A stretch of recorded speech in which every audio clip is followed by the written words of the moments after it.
L'Afrique se réveille, et le monde tremble. Ici, on ne ment pas, on ne prie pas, on se bat. Leaders révolutionnaires, secrets d'empires coloniaux, et vérités qui dérangent.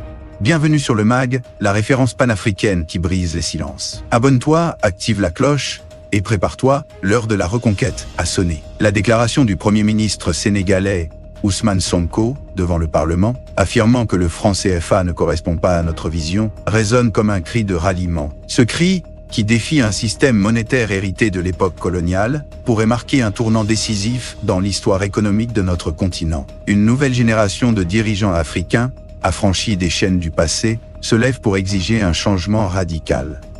Ils ne sollicitent plus la permission, ils revendiquent leur droit à l'autodétermination économique. Le franc CFA, instauré en 1945 par la France, n'a jamais été conçu pour émanciper nos nations. Il a servi d'instrument de contrôle, assurant la mainmise économique de la France sur ses colonies, même après les indépendances politiques. Rebaptisé franc de la communauté financière africaine, il conserve une structure qui perpétue la dépendance.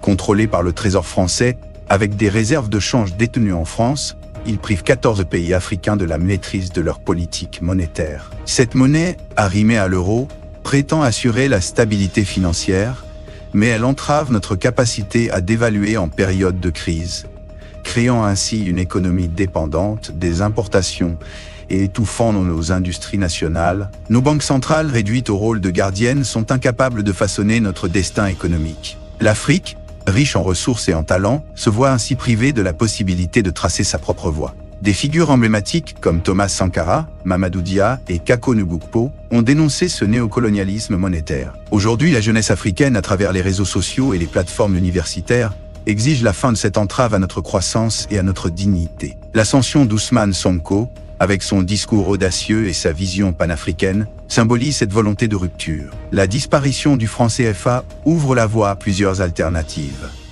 L'ECO, monnaie ouest-africaine proposée, suscite des interrogations quant à l'influence d'institutions extérieures, comme le FMI et la Banque centrale européenne. Les monnaies nationales souveraines, à l'image du Ghana ou du Nigeria, offrent une politique monétaire indépendante, bien que perfectible.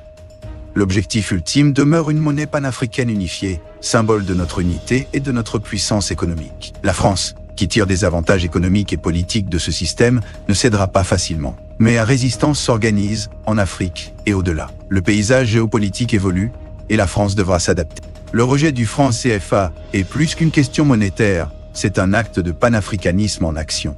Il symbolise notre volonté d'indépendance économique, notre vision d'un avenir où l'Afrique contrôle son destin. De la zone de libre-échange continentale africaine aux écosystèmes d'innovation africains, les signes de notre émancipation sont omniprésents. Le chemin sera semé d'embûches, mais nous devons persévérer. L'indépendance économique commence par une prise de conscience, une éducation, un changement de mentalité. Soutenons nos dirigeants qui luttent pour notre souveraineté.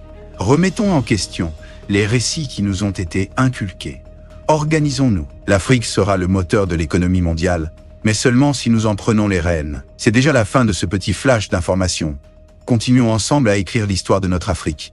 Abonnez-vous, partagez et faites entendre votre voix.